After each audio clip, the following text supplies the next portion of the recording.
Book 8, Part 4. But what is the next step? The ruin of oligarchy is the ruin of democracy. The same disease, magnified and intensified by liberty, overmasters democracy, the truth being that the excessive increase of anything often causes a reaction in the opposite direction, and this is the case not only in the seasons and in vegetable and animal life, but above all in forms of government. True. The excess of liberty, whether in states or individuals, seems only to pass into excess of slavery. Yes, the natural order. And so tyranny naturally arises out of democracy, and the most aggravated form of tyranny and slavery out of the most extreme form of liberty. As we might expect. That, however, was not, as I believe, your question. You rather desired to know what is that disorder which is generated alike in oligarchy and democracy, and is the ruin of both. Just so, he replied. Well, I said, I meant to refer to the class of idle spendthrifts, of whom the more courageous are the leaders and the more timid the followers, the same whom we were comparing to drones, some stingless and others having stings. A very just comparison. These two classes are the plagues of every city in which they are generated, being what phlegm and bile are to the body. And the good physician and lawgiver of the state ought, like the wise bee-master, to keep them at a distance and prevent, if possible, their ever coming in. And if they have anyhow found a way in, then he should have them and their cells cut out as speedily as possible. Yes, by all means, he said. Then, in order that we may see clearly what we are doing, let us imagine democracy to be divided, as indeed it is, into three classes. For in the first place, freedom creates rather more drones in the democratic than there were in the oligarchical state. That is true. And in the democracy they are certainly more intensified. How so? Because in the oligarchical state they are disqualified and driven from office, and therefore they cannot train or gather strength, whereas in a democracy they are almost the entire ruling power, and while the keener sort speak and act, the rest keep buzzing about the bema and do not suffer a word to be said on the other side. Hence in democracies almost everything is managed by the drones. Very true, he said. Then there is another class which is always being severed from the mass. What is that? They are the orderly class, which in a nation of traders is sure to be the richest. Naturally so. They are the most squeezable persons and yield the largest amount of honey to the drones. Why, he said, there is little to be squeezed out of people who have little. And this is called the wealthy class, and the drones feed upon them. That is pretty much the case, he said. The people are a third class, consisting of those who work with their own hands. They are not politicians and have not much to live upon. This, when assembled, is the largest and most powerful class in a democracy. True, he said, but then the multitude is seldom willing to congregate unless they get a little honey. And do they not share, I said? Do not their leaders deprive the rich of their estates and distribute them among the people, at the same time taking care to reserve the larger part for themselves? Why, yes, he said, to that extent the people do share. And the persons whose property is taken from them are compelled to defend themselves before the people as best they can.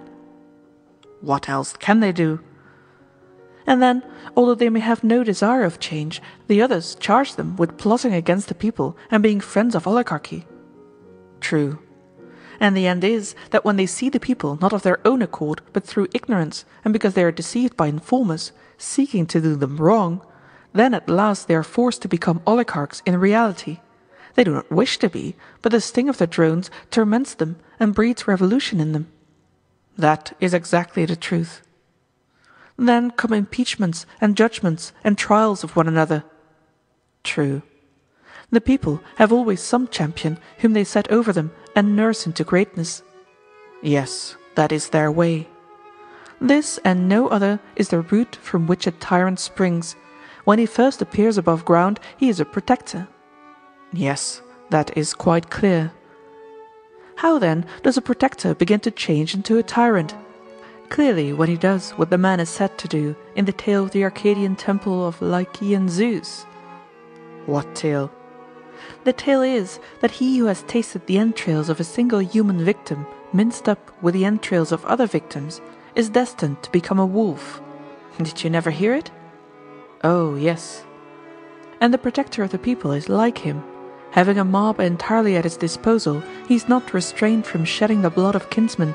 By the favorite method of false accusation, he brings them into court and murders them, making the life of man to disappear, and with unholy tongue and lips tasting the blood of his fellow citizens. Some he kills, and others he banishes, at the same time hinting at the abolition of debts and partition of lands. And after this, what will be his destiny? Must he not either perish at the hands of his enemies, or from being a man become a wolf, that is, a tyrant? Inevitably. This, I said, is he who begins to make a party against the rich. The same. After a while he is driven out, but comes back, in spite of his enemies, a tyrant full grown. That is clear. And if they are unable to expel him, or to get him condemned to death by a public accusation, they conspire to assassinate him. Yes, he said, that is their usual way. Then comes the famous request for a bodyguard, which is the device of all those who have got thus far in their tyrannical career. Let not the people's friend, as they say, be lost to them. Exactly. The people readily assent.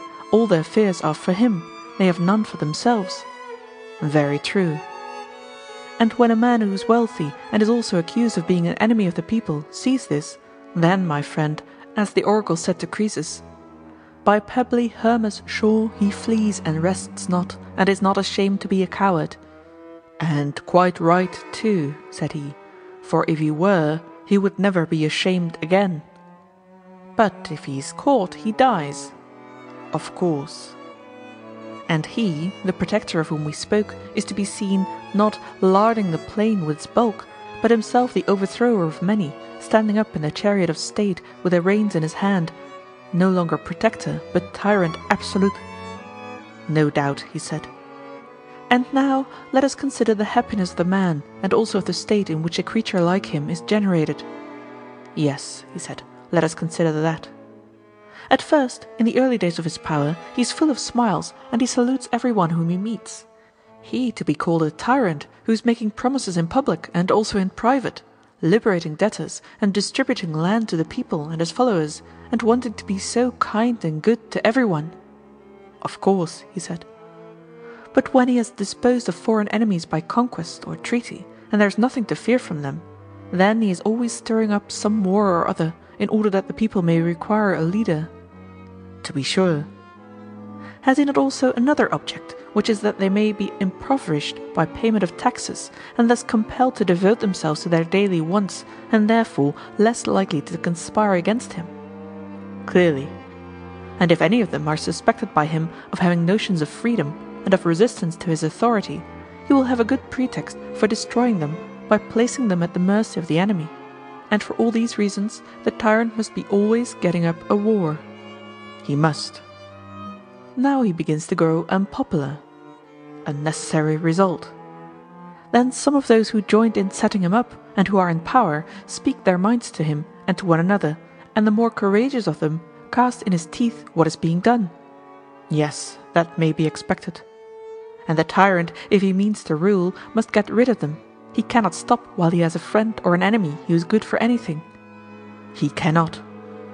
And therefore he must look about him and see who is valiant, who is high-minded, who is wise, who is wealthy.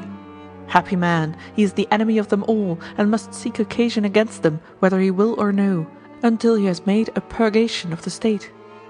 Yes, he said, and a rare purgation. Yes, I said, not the sort of purgation which the physicians make of the body, for they take away the worse and leave the better part, but he does the reverse. If he is to rule, I suppose that he cannot help himself.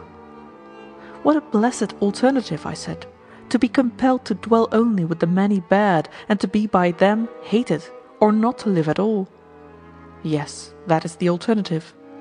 And the more detestable his actions are to the citizens, the more satellites and the greater devotion in them will he require.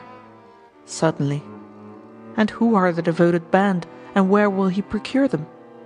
They will flock to him, he said, of their own accord if he pays them. By the dog, I said, here are more drones of every sort and from every land. Yes, he said, there are. But will he not desire to get them on the spot? How do you mean? He will rob the citizens of their slaves. He will then set them free and enroll them in his bodyguard. To be sure, he said, and he will be able to trust them best of all. What a blessed creature, I said, must this tyrant be. He has put to death the others and has these for his trusted friends. Yes, he said, they are quite of his sort. Yes, I said, and these are the new citizens whom he has called into existence, who admire him and are his companions, while the good hate and avoid him. Of course. Verily then, tragedy is a wise thing, and Euripides a great tragedian. Why so? Why, because he is the author of the pregnant saying, "Tyrants are wise by living with the wise," and he clearly meant to say that they are the wise whom the tyrant makes his companions. Yes, he said, and he also praises tyranny as godlike, and many other things of the same kind are said by him and by the other poets. And therefore, I said, the tragic poets, being wise men, will forgive us and any others who live after our manner, if we do not receive them into our state, because they are the eulogists of tyranny. Yes, he said, those who have the wit will doubtless forgive us. But they will continue to go to other cities and attract mobs, and hire voices fair